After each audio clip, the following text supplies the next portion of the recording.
नमस्कार, आप देख रहे हैं इंडिया टीवी। आपके साथ मैं हूं मीनाक्षी जोशी। वक्त हो गया है राजधर्म का। जो इस देश का नहीं वो इस देश का प्रधानमंत्री कैसे चुन सकता है? जो इस देश का नागरिक नहीं वो किसी प्रदेश का मुख्यमंत्री कैसे चुन सकता है? देश के गृह मंत्री अमित शाह ने संसद में डंके की चोट पर घुसपैठियों को और घुसपैठियों की वकालत करने वालों को एक साथ सख्त संदेश दिया। उत्तर प्रदेश में योगी आदित्यनाथ की सरकार ऑपरेशन शुद्धिकरण के तहत देश के 17 शहरों में अभियान चला रही है। पश्चिमी उत्तर प्रदेश का मेरठ, जहां की मुस्लिम आबादी करीब 35% है, वहां कितने बांग्लादेशी हैं, कितने रोहिंग्या हैं? मेरठ की झुग्गियों में ये लोग जो रह रहे हैं उनके एक एक कागज की पड़ताल चल रही है।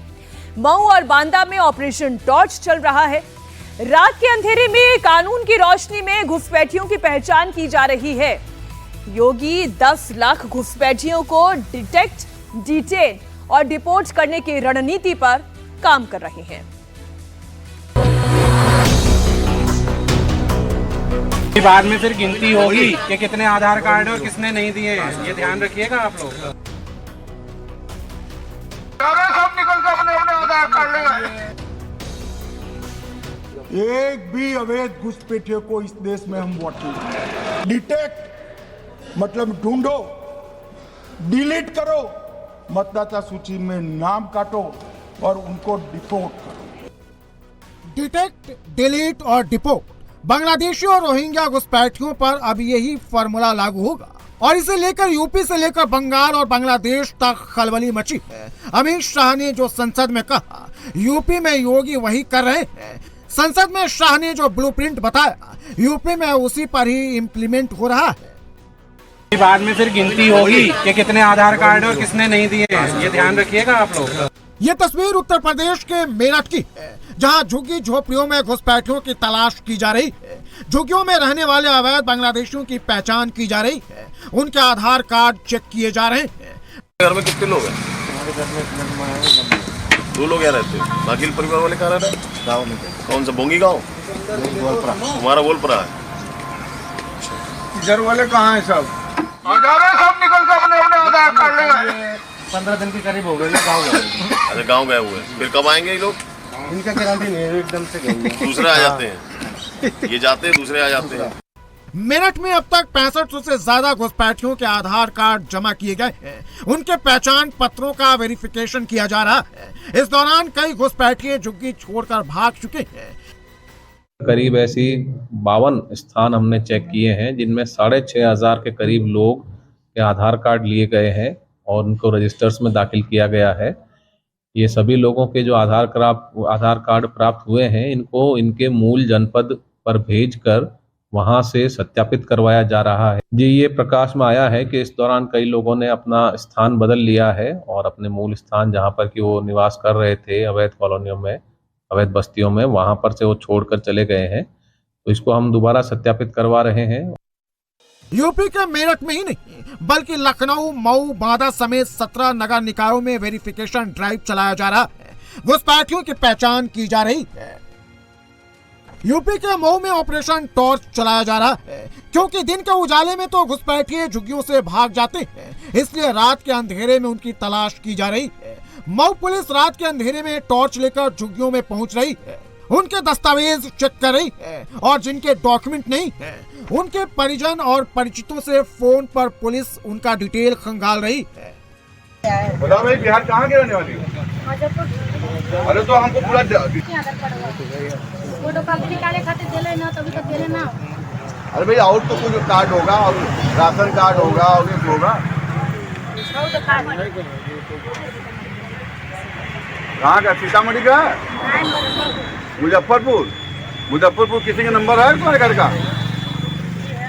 बताओ नंबर, मोबाइल नंबर बताओ। क्या नाम है आपका? हाँ, सविता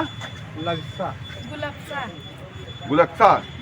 तो आपको यहाँ से खाली करा देंगे। तब अगर आधार कार्ड नहीं दिया तो पहले आधार कार्ड तो सब। हाँ सर, मंगा। बांदा में भी पुलिस का ऑपरेशन टॉर्च नॉन स्टॉप जारी है। झुग्गियों में रहने वाले घुसपैठियों को डिटेक्ट किया जा रहा है, उनके कागज चेक किए जा रहे हैं।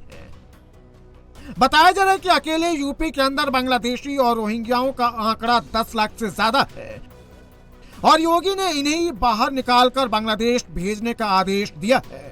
इसके लिए योगी यूपी में घर घर पर पहरेदार बैठा रहे हैं, झुग्गी झुग्गी की तलाशी ले रहे हैं और इसका सबसे बड़ा जरिया बना है SIR। इसी के जरिए योगी हर घुसपैठिए तक पहुंचने वाले हैं।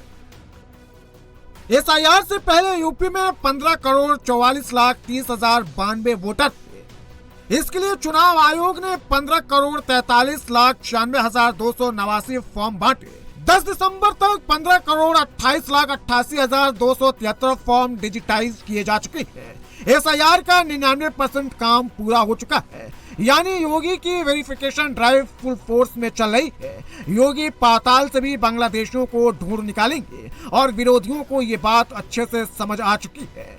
अखिलेश को SIR के नेक्स्ट फेज में NRC दिख रही है। कोई घुसपैठी नहीं है। अगर घुसपैठी है तो उन्हें सरकार को इस्तीफा दे देना चाहिए। अगर घुसपैठी 11 साल के बाद ढूंढ रहे हो आप, तभी मैंने कहा ये SIR नहीं है, NRC है। SIR के बहाने NRC कर रहे हैं। अभी उनको निकाल लें, बाद में हमें PDA वालों को निकाल देंगे। SIR का काम पूरा होते ही योगी की फोर्स हर घर पहुंचने वाली है। यूपी से बाहर के हर व्यक्ति के डॉक्यूमेंट चेक होंगे। जिस राज्य का आधार कार्ड होगा उस राज्य में जाकर भी वेरीफाई किया जाएगा। जो घुसपैठिया निकलेगा उसे सीधे डिटेंशन सेंटर भेज दिया जाएगा और ये किस लेवल पर होगा अंदाजा लगा लीजिए। यूपीए सरकार के वक्त 2005 से 2013 तक 82,255 घुसपैठिए बांग्लादेश डिपोर्ट किए गए थे और योगी अकेले 10 लाख घुसपैठियों को खदेड़ने की स्क्रिप्ट पर काम कर रहे हैं। योगी ने क्लियर मैसेज दे दिया है, 10 लाख घुसपैठिए या कागज दिखाएंगे, नहीं तो वाया डिटेंशन सेंटर सीधे बांग्लादेश जाएंगे। हमारी पॉलिसी है डिटेक्ट, डिलीट और डिपोर्ट। उनकी पॉलिसी है नॉर्मलाइज कर दो घुसपैठ को, उसके बाद में मान्यता प्रदान कर दो और चुनाव में मतदाता सूची में डालकर फॉर्मलाइज कर दो। मगर साहब ये लंबे समय तक नहीं चलना।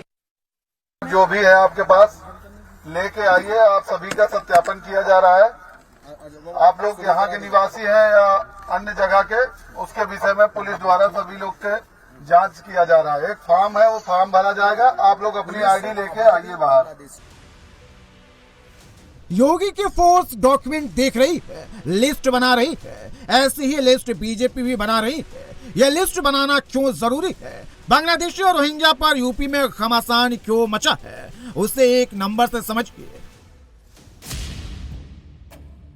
यूपीए सरकार ने संसद को बताया कि भारत में 1 करोड़ 20 लाख बांग्लादेशी घुसपैठिए मौजूद हैं। साल 2016 में संसद में ही मोदी सरकार ने घुसपैठियों का नंबर बताया और दावा किया कि भारत में बांग्लादेशी घुसपैठियों का आंकड़ा 2 करोड़ है। इस हिसाब से 12 साल में घुसपैठियों का नंबर 80 लाख बढ़ गया। अब 2025 चल रहा है। अगर इसी हिसाब से घुसपैठ को कैलकुलेट करें तो यह नंबर अब 2.5 करोड़ से 3 करोड़ के बीच हो सकता है।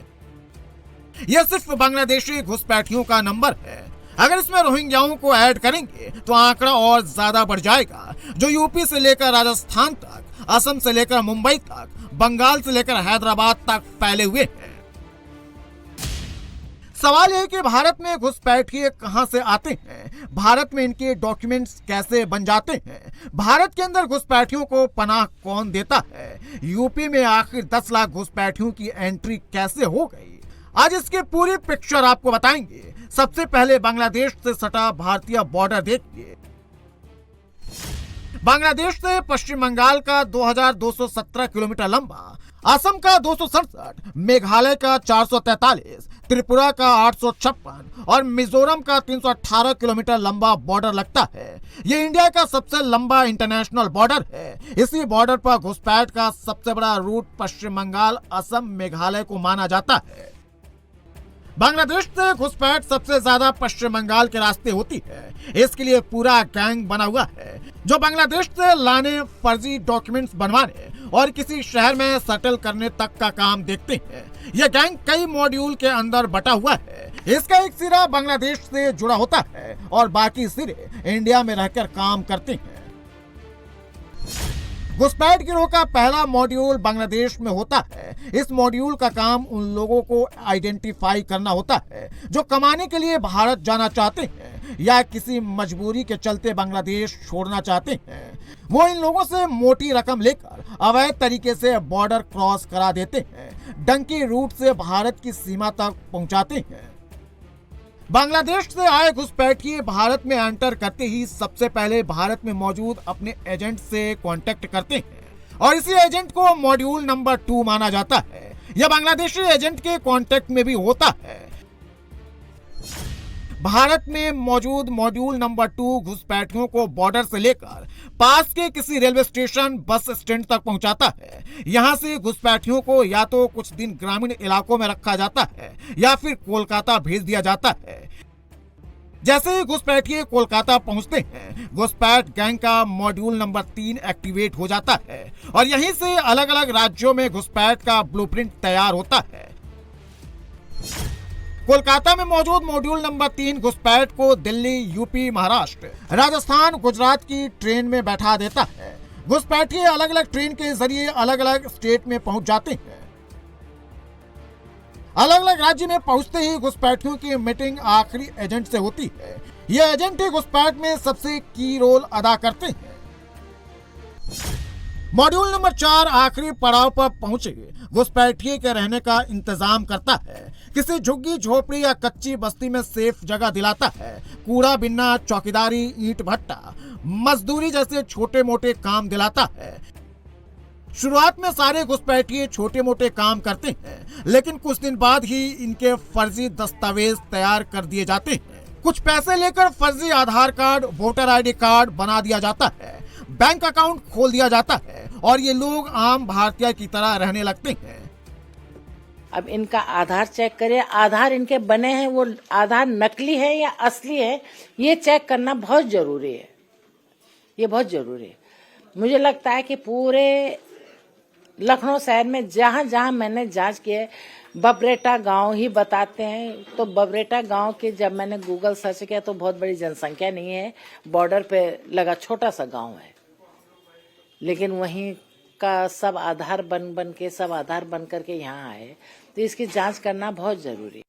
सवाल है कि बॉर्डर की सिक्योरिटी के लिए बीएसएफ तैनात है, चप्पे चप्पे की निगरानी होती है, फिर भी घुसपैठी आखिर भारत में कैसे दाखिल हो जाते हैं, यूपी तक कैसे पहुंच जाते हैं, बंगाल के रास्ते पूरे देश में कैसे फैल जाते हैं, ये भी जान लीजिए।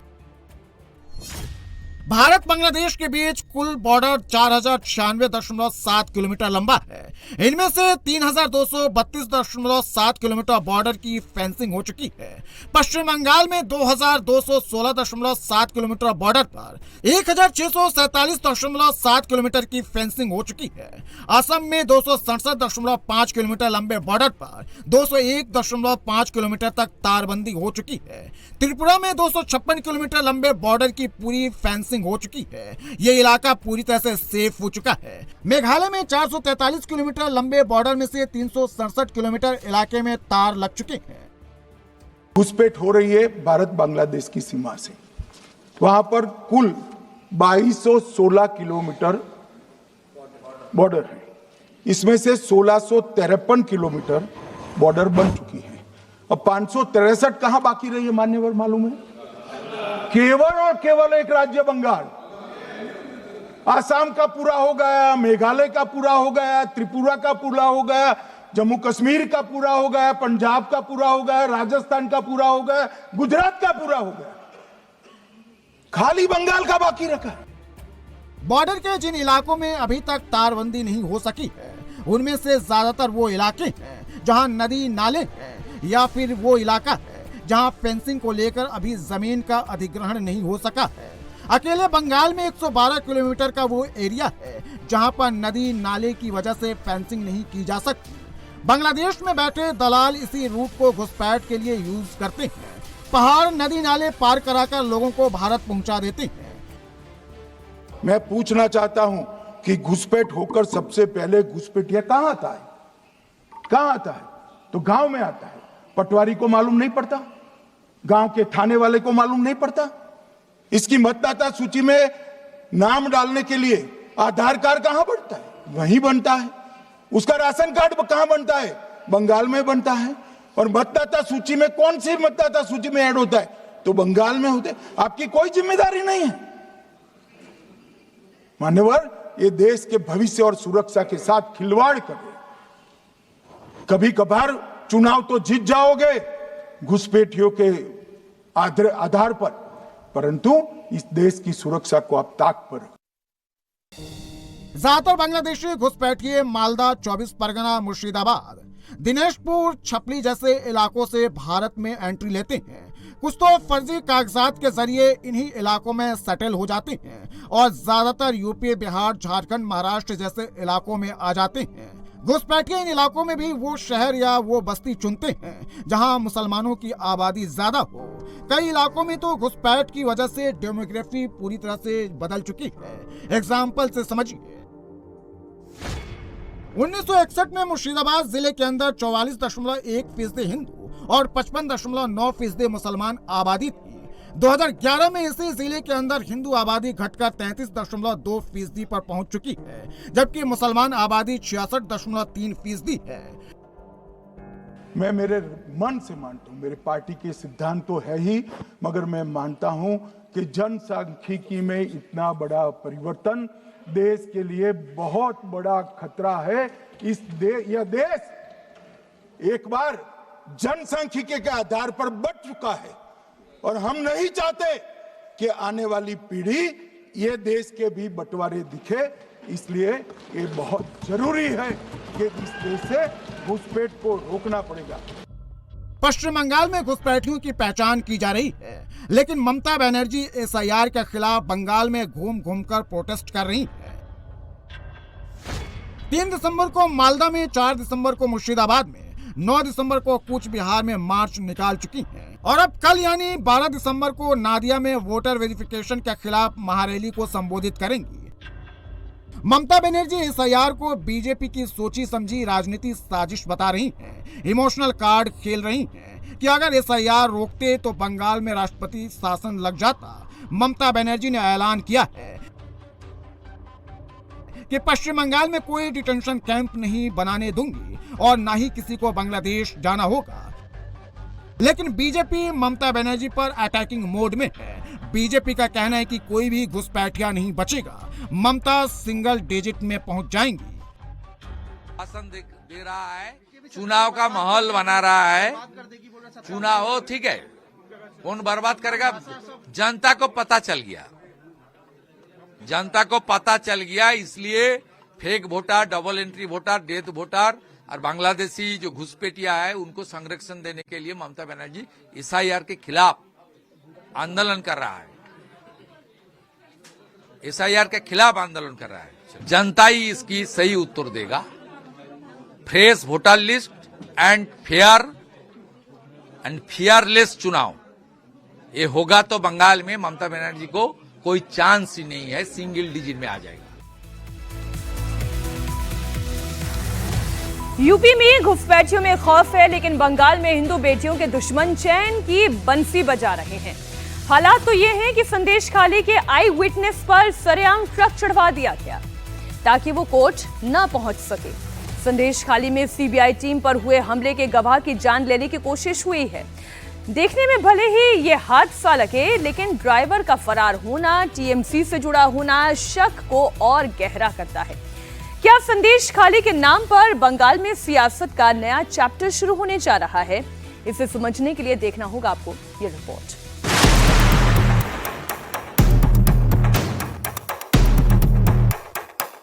যাওয়ার উদ্দেশ্যে আমি বাড়ি থেকে বেরিয়েছি, বয়ারমারি পার হয়েছি, যেখানে আমার ঘটনা ঘটেছে। ওই লরিটা সরবের দিকে যাচ্ছিল, আমরা বাংলাদেশের দিকে আসছিলাম। संदेश खाली का गवाह कौन है जान का दुश्मन?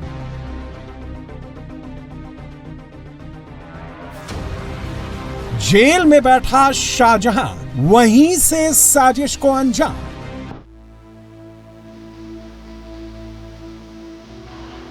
कौन है अलीम मोल्ला जिसकी है पुलिस को तलाश?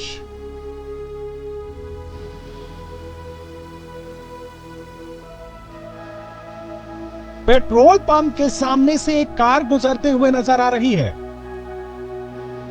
और कुछ ही पल में कार को एक ट्रक टक्कर मार देता है। ऐसी टक्कर की कार में सवार 2 लोगों की मौत हो जाती है। इस कार में सवार थे भोलेनाथ घोष, जो संदेश खाली हिंसा में शाहजहां शेख के खिलाफ चल रहे सीबीआई केस के मुख्य गवाह हैं। कार हादसे का शिकार हुई तो भोलेनाथ घोष के बेटे और ड्राइवर ने दम तोड़ दिया। भोलेनाथ घोष ऊपर वाले की कृपा से किसी तरह से बच गए। भोलेनाथ घोष अपने बेटे सत्यजीत घोष और ड्राइवर के साथ कार से बसीरहाट कोर्ट जा रहे थे। कोलकाता बसंती राजमार्ग पर नाजत पुलिस स्टेशन के तलतला के पास कार को ट्रक ने टक्कर मार दी। बोयरामारी पेट्रोल पंप छोड़ते हुए भोलानाथ घोष का गाड़ी जब बसीरहाट की तरफ जा रहा था, ठीक उसी वक्त लॉरी सरबेरिया की तरफ जा रहा था और यही वो जगह है जहां पर ये पूरी हादसा हुआ। और यहाँ पर जैसे कि अभी भी खून के धब्बे दिख रहे हैं, इसके साथ साथ इसी जगह पर ये गाड़ी को कुचल दी गई ट्रक द्वारा और ये गाड़ी सीधा इस जो पानी का जगह है उस जगह पे जाके गिरा। और उसके बाद लोकल्स जो थे वो लोकल्स इसी जगह से रेस्क्यू किए और स्पॉट पे ही भोलानाथ घोष के बेटे और उनके ड्राइवर का मौत हो गया और भोलानाथ घोष को इस जगह से रिकवर करते हुए उन्हें स्थानीय ग्रामीण अस्पताल में भेजा गया। उस जगह पर उनका फास्ट एड के बाद उन्हें छोड़ दिया गया। यही वो जगह है जहां पर पूरी ये हादसा हुआ और भोलानाथ घोष का आरोप है कि वो चश्मदीद गवाह है। 5 जनवरी 2024 में शाहजहां शेख के घर में जब ईडी पहुंची थी, ईडी के ऊपर जब हमला हुआ, ये पूरी घटना में वो चश्मदीद गवाह है और इसीलिए उनको मारने की कोशिश शाहजहां शेख ने जेल पर बैठ के ही किया। भोलेनाथ घोष के बड़े बेटे विश्वजीत घोष ने टीएमसी नेता शाहजहां शेख पर हत्या का आरोप लगाया है। विश्वजीत घोष ने कहा है कि ट्रक ड्राइवर का नाम अलीम है। ट्रक पहले से ही कार का पीछा कर रहा था, फिर उसने कार को बगल से 2 बार टक्कर मारी। तीसरी बार टक्कर लगने के बाद कार सीधे एक गड्ढे में जा गिरी। बेटा सीधे शाहजहां शेख का नाम ले रहा है, लेकिन हादसे में एक बेटे को खोने के बाद भोलेनाथ घोष डरे हुए हैं। उनके बयान से भी ये बात साफ पता चल रही है, वो हादसे की साजिश में किसी का भी नाम लेने से डर रहे हैं। যাওয়ার উদ্দেশ্যে আমি বাড়ি থেকে বেরিয়েছি, বয়ারমারি পার হয়েছি, যেখানে আমার ঘটনা ঘটেছে ওই লরিটা সরবরিয়ার দিকে যাচ্ছিল, আমরা বাংলাদেশের দিকে আসছিলাম, একদম ডাইরেক্ট এসে আমার গাড়ি গ্যাপেছে। তারপর আমার গাড়ি জলে চলে গেল, অচৈতন্য অবস্থায় আমার লোকজন বার করেছে। এখন এই কথা বলতে পারছি, অনুভব করছি, কিন্তু এটা প্রশাসন সেটা ভালো এখন না জেনে কি দুম করে কাউকে বলবো সেটা খারাপ দেখায়। বয়সের সমঝোসে কাউকে মিথ্যে অপবাদ না দেওয়াই ভালো, এটা জানি না যখন সেটা আমি বলবো। पश्चिम बंगाल में जो फिल्मी स्टाइल में साजिश रची गई, उसे लेकर सूत्रों के हवाले से भी खबर आ रही है। सूत्रों के मुताबिक हादसे के वक्त ट्रक अलीम मोल्ला नाम का शख्स चला रहा था। बताया जा रहा है कि अलीम मोल्ला टीएमसी से जुड़ा है, जिसकी अब पुलिस तलाश कर रही है। संदेश खाली केस के मुख्य गवाह को जिस ट्रक ने टक्कर मारी है, उसे लेकर चौंकाने वाला खुलासा हुआ है। ट्रक सड़क पर बिना परमिट और फिटनेस सर्टिफिकेट के चल रहा था। ट्रक का फिटनेस 2 नवंबर को ही एक्सपायर हो गया था, वहीं ट्रक का परमिट 14 अक्टूबर को खत्म हो गया था। इसके बावजूद ट्रक कैसे सड़क पर दौड़ रहा था, यह बड़ा सवाल है। जो आरोप भोलेनाथ घोष के बेटे ने लगाए हैं, उसी तरह के आरोप बीजेपी भी टीएमसी पर लगा रही है और भोलेनाथ घोष की कार के एक्सीडेंट केस की सीबीआई जांच की मांग तक कर दी है। उस इलाके का बच्चा भी जानता है कि ये सरकार की तरफ से प्लान किया गया मर्डर का प्लॉट है। पहले उन्होंने कातिलों को बचाया, अब वो गवाहों को मार डालेंगे। शाहजहां शेख तृणमूल है और तृणमूल शाहजहां है, इसलिए क्या ये मुमकिन है कि कोई शाहजहां शेख के खिलाफ गवाह दे और वो सही सलामत जिंदा रहे? अगर पश्चिम बंगाल में पुलिस है, अगर पश्चिम बंगाल में तृणमूल है, तो जो लोग समझते हैं वही समझते हैं। लेकिन मेरी मांग ये है कि ये जांच सीबीआई से होनी चाहिए। भोलेनाथ घोष की कार में ट्रक की टक्कर की टाइमिंग और टारगेट को लेकर शक गहरा होता जा रहा है। पीड़ित परिवार सीधे टीएमसी के बाहुबली नेता शाहजहां शेख पर आरोप लगा रहा है। शाहजहां शेख संदेश खाली में महिलाओं के यौन उत्पीड़न और अवैध जमीन कब्जाने के आरोपों में पहले से जेल में बंद है। बांग्लादेश से आया शाहजहां पहले मजदूरी करता था, सत्ता का संरक्षण मिला तो जमीन पर कब्जा करना शुरू कर दिया। 2012 में शाहजहां शेख टीएमसी में शामिल हो गया, जिसके बाद वो राजनीति और अपराध की दुनिया में बड़ा चेहरा बन गया। अब शाहजहां शेख को लेकर बीजेपी ममता बनर्जी सरकार पर सीधे अपराधियों और घुसपैठियों को बचाने का आरोप लगा रही है। टीएमसी के राज में आज पश्चिम बंगाल में कानून व्यवस्था पूर्ण तरीके से ध्वस्त हो चुकी है और किस प्रकार से अब पश्चिम बंगाल में जेल के भीतर जिस व्यक्ति पर 30 से 40 आरोप है, कोर्ट ने जिसे जेल में भेजा है, वो व्यक्ति टीएमसी सरकार के समर्थन के साथ कैसे जेल से अपने खिलाफ जो विटनेस है उसकी हत्या तक करवा सकता है, इसका आज प्रमाण सामने आया है। टीएमसी आज मां माटी मानुष के लिए नहीं बल्कि बलात्कारी बचाओ, अपराधी बचाओ और घुसपैठिया बचाओ, इसको ही केवल रेखांकित करती है। इंडिया टीवी की टीम नॉर्थ 24 परगना पहुंची तो भोलेनाथ घोष की कार की तस्वीरें देखकर होश उड़ गए। ट्रक ने कार को ऐसी टक्कर मारी थी कि परखच्चे उड़ गए। हम लोग इस वक्त हैं नॉर्थ 24 परगना के बोयरामारी इलाके में और बोयरामारी इलाके में इसी गाड़ी में सवार होते हुए भोलानाथ घोष, उनके बेटे सत्यजीत घोष और ड्राइवर कल बसीरहाट कोर्ट के लिए रवाना हुए थे अपने घर से और उसके बाद बोयरामारी इलाके से थोड़ी ही दूर पर ये पूरी हादसा हुई, जहां पर ये गाड़ी का हालत थोड़ा दिखाने की कोशिश करूंगा। ये गाड़ी को ट्रक से कुचल दिया गया और ये गाड़ी में जितने भी एयरबैग्स थे वो एयरबैग्स भी निकल गए और इसके साथ साथ गाड़ी के सामने सीट में ड्राइवर और इसके अलावा सत्यजीत घोष यानी कि भोलानाथ घोष के बेटे सवार थे और भोलानाथ घोष पीछे की सीट पे सवार थे। तो जैसे कि मौके पर ही ड्राइवर और सत्यजीत घोष यानी कि भोलानाथ घोष के बेटे का मौत हो गया और उसके बाद स्थानीय लोगों ने भोलानाथ घोष को इस गाड़ी से निकाला और अस्पताल पहुंचाया और उसके बाद जैसे कि देखा जा रहा है कि ये गाड़ी का हालत है और ये जो घातक लॉरी है उस लॉरी को भी दिखाने की कोशिश करूंगा। ये वो लॉरी है जिससे भोलानाथ घोष का गाड़ी का एक्सीडेंट हुआ था, तो इस गाड़ी का हालत भी दिखाने की कोशिश करूंगा। और इतनी तेज रफ्तार से ये गाड़ी नील कलर की भोलानाथ घोष को गाड़ी का टक्कर मारी कि ये गाड़ी भी पास में जो कीचड़ वाला इलाका है उसमें जा गिरी और इस गाड़ी का भी हालत दिखाने की कोशिश करूंगा। इस गाड़ी का भी महज बहुत ही क्षति हुआ है और इस गाड़ी को आलिम मुल्ला नाम के एक शख्स चला रहे थे जो कि शेख शाहजहां के बहुत ही करीब है और इसीलिए भोलानाथ घोष का ये लग रहा है कि कहीं ना कहीं ये पूरी जो मामला है सीबीआई के जांच में भोलानाथ घोष चश्मदीद गवाह है, तो इसीलिए उनको मारने की प्लानिंग की गई थी, परिकल्पना की गई थी ताकि ये उन्हें इस दुनिया से हटाया जा सके और इसके साथ साथ ये जो इसे एक हादसा का राज दिया जा सके। तो फिलहाल के लिए ये जो ड्राइवर थे वो ड्राइवर फरार है।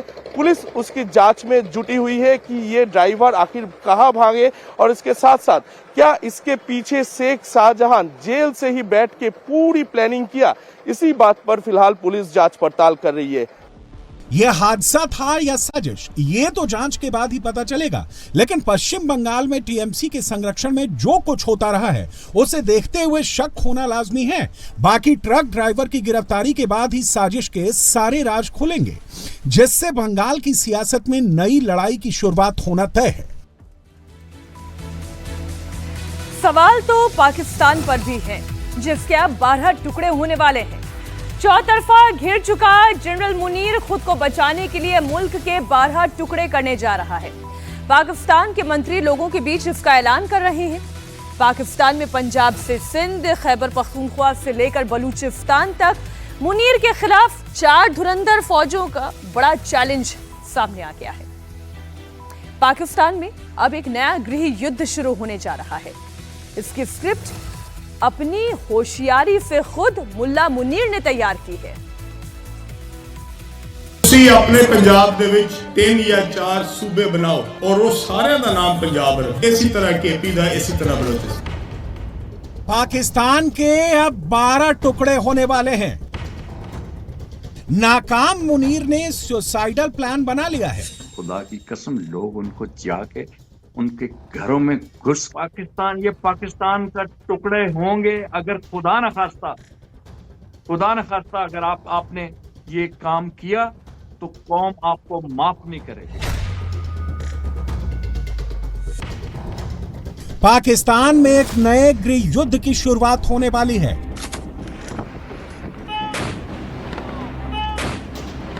जा रहा है कि जी दिसंबर बड़ा कोई डेडली होगा। डेडली का लफ्ज जो है वो इस्तेमाल किया जा रहा है। पाकिस्तान की सरकार और सेना खुद अपने देश के टुकड़े टुकड़े करना चाहती है। तुसी अपने पंजाब दे विच 3 या 4 सूबे बनाओ और वो सारे सिंध और पंजाब में 3 नए प्रांत बनाए जा सकते हैं। ऐसा ही विभाजन बलूचिस्तान और खैबर पख्तूनख्वा में भी हो सकता है। हमारे आसपास के देशों में कई छोटे प्रांत हैं जो बेहतर प्रशासन के मॉडल का पालन करते हैं और पाकिस्तान को भी इसी मॉडल को अपनाना चाहिए। पाकिस्तान में भी ऐसा होना चाहिए।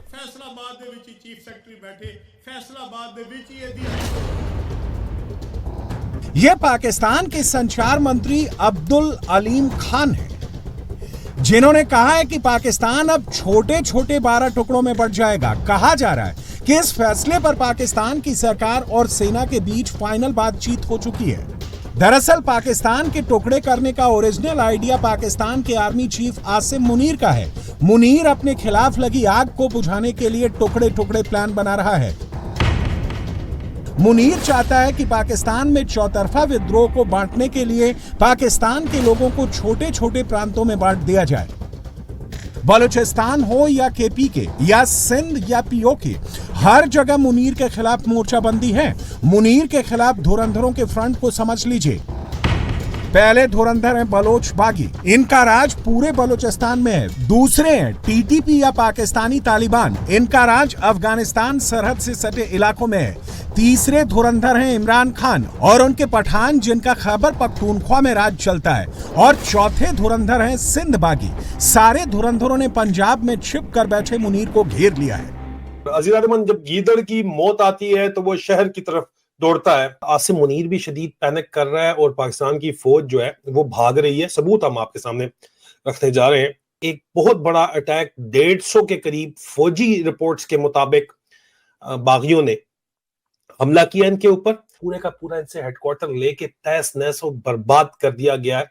और उसके नतीजे के अंदर आसिम मुनीर के ऊपर ये खबरें चली कि आसिम मुनीर को कोई पैनिक अटैक हो गया है। जो भी गाड़ी ग्राउंड पे जाने की कोशिश करती है, पहुंचने की कोशिश करती है बटालियन हेडक्वार्टर में, उसको रास्ते के ऊपर जो है स्नाइपर्स लगा के बागियों के बैठे हुए हैं, वो बागी इनको वहां पे हिट कर देते हैं और किसी को आगे जाने नहीं दे रहे। ऊपर से आसिम मुनीर पैनिक क्यों कर रहा है? अजीज़, इस वक्त फौज से मुसलसल लोग भाग रहे हैं, भगोड़े हो रहे हैं, भागी जा रहे हैं। मुख्तलिफ कबाइल को निशाना बनाया जाता है, या पख्तूनों को या अगवानों को या बलूचों को निशाना बनाया जाता है और कहा जाता है कि ये एंटी स्टेट है। इसके ऊपर गौर नहीं किया जाता कि वो एंटी स्टेट क्यों है। मुनीर पंजाब, सिंध, खैबर पख्तूनख्वा और बलूचिस्तान के 3 हिस्से करना चाहता है। लेकिन पहले धुरंधर यानी टीटीपी ने मुनीर को गर्दन से पकड़ रखा है। बुधवार को फिर से टीटीपी ने पाकिस्तानी फौज की पोस्ट पर हमला कर दिया।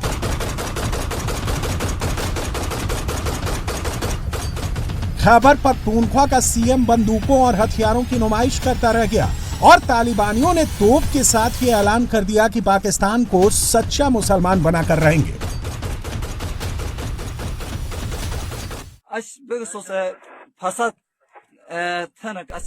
हमारा फर्ज है कि मुल्क पाकिस्तान में जिहाद के जरिए शरीयत लागू करें। यहाँ के हुक्मरान गुलाम हैं और काफिर हैं और आवाम को भी काफिर बना रहे हैं। इंशाअल्लाह अगर हम अमेरिका की गुलाम फौज को शिकस्त नहीं दे पाए तो हम शहीद हो जाएंगे। इंशाअल्लाह हम इन्हें शिकस्त जरूर देंगे और इस जमीन पर इस्लामी सिस्टम लागू करेंगे। या शहादत जमीन हासबोन या बस इंशाल्लाह अन फौज शिकस्त दे इंशाल्लाह अन मुल्क दे इस्लामी निजाम कायम थे बस बशारों। पाकिस्तान में चारों तरफ बम और गोले चल रहे हैं। सारे धुरंधरों के निशाने पर जनरल मुनीर और उसकी फौज है। मुनीर के फौजी लड़ना तो दूर, खुद को नहीं बचा पा रहे हैं। टीटीपी और बलोच इनके हथियार छीनकर सोशल मीडिया पर इनकी नुमाइश लगा रहे हैं। बताया जा रहा है कि जी दिसंबर बड़ा कोई डेडली होगा, डेडली का लफ्ज जो है वो इस्तेमाल किया जा रहा है और डराया जा रहा है। वापस से हम वो एतमाद का लेवल जो है वो प्री पाकिस्तान इंडिया वॉर की तरफ चला गया है। जो कॉन्फ्लिक्ट से पहले के हालात थे, बेयकीनी, अदम एतमाद, उसी तरफ हम वापस चले गए। ये ना हो कि वक्त गुजर जाए और हम रोते रह जाएं। लोगों का हिंसक विद्रोह पाकिस्तान की सरकार और सेना के लिए बहुत बड़ा चैलेंज बन गया है। मुनीर का टुकड़े टुकड़े प्लान भी कोई काम नहीं आने वाला। शहबाज सरकार में शामिल बिलावल भुट्टो की पार्टी पाकिस्तान पीपल्स पार्टी ने साफ कहा है कि सिंध को बांटने का किसी भी कीमत पर विरोध किया जाएगा। पीपीपी लंबे समय से खासकर सिंध के बंटवारे का विरोध करती रही है। पिछले महीने सिंध के मुख्यमंत्री मुराद अली शाह ने साफ चेतावनी दी थी कि सिंध के हितों के खिलाफ कोई कदम स्वीकार नहीं किया जाएगा। मुनीर के लिए सबसे बड़ा खतरा इमरान खान साबित हो रहे हैं। इमरान जेल में बंद हैं, लेकिन उनकी फौज जेल के बाहर आधी रात को भी मुनीर की फौज के साथ मोर्चा खोलकर बैठी है। इनके लिए अपने कप्तान से बढ़कर पाकिस्तान भी नहीं है। पाकिस्तान चाहे टूटे या भाड़ में जाए।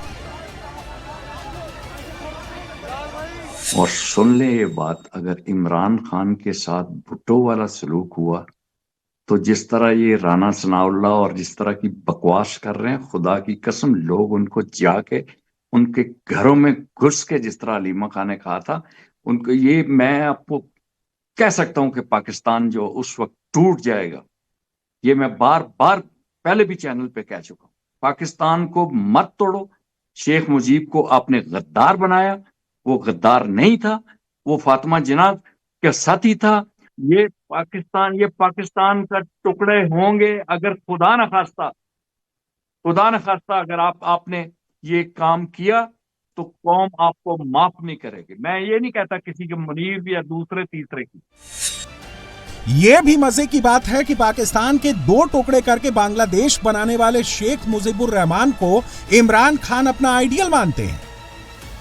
आप फॉलो करें इसके मीडिया में जो इसकी ट्वीट्स आती हैं, इसको देखें ये कितना इंप्रेस है। जो एक नॉन गद्दार है इस मुल्क का, शेख मुजीबुर रहमान, उसकी अफकार से कितना मुतासिर है, बार बार उसको कोट करता है, उसकी मिसालें देता है। वो ये समझता है कि उसको सारा इल्म है, उसके अलावा सब गलत है और जो वो कह रहा है सब ठीक है। और अगर आप उसके लिए काम करें, उसके साथ चलें तो आप भी ठीक है। पाकिस्तान के धुरंधर अच्छी तरह से जानते हैं कि मुनीर कौन सी बोली समझता है, इसीलिए वो जुबान की बजाय बम, गोले और गोलियों की भाषा बोल रहे हैं और फौजियों की गाड़ी में ही उनकी चिता जला रहे हैं। इसने एक पूरा पैगाम पाकिस्तान को, और आज खास तौर पर कि तुम अगर पुरअमन तरीके से आओगे, कोई तशद्दुद नहीं करोगे, चुप करके बैठे भी करोगे, तुम्हारी ऐसी की तैसी, तुम्हारी माओ बहनों बेटियों की मेरे सामने कोई इज्जत नहीं। तो ये क्या पैगाम दे रहा है? ये बहुत अहम सवाल है।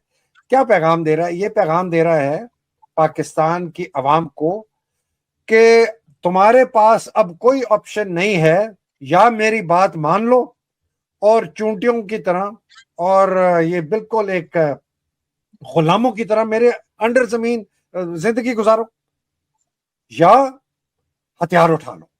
एक्चुअली आसिम मुनीर ने कह दिया है पाकिस्तानी कौम को कि या मेरे नीचे चूंटियों की तरह, गुलामों की तरह जिंदगी गुजारो, जो मैं कहूंगा वो करो।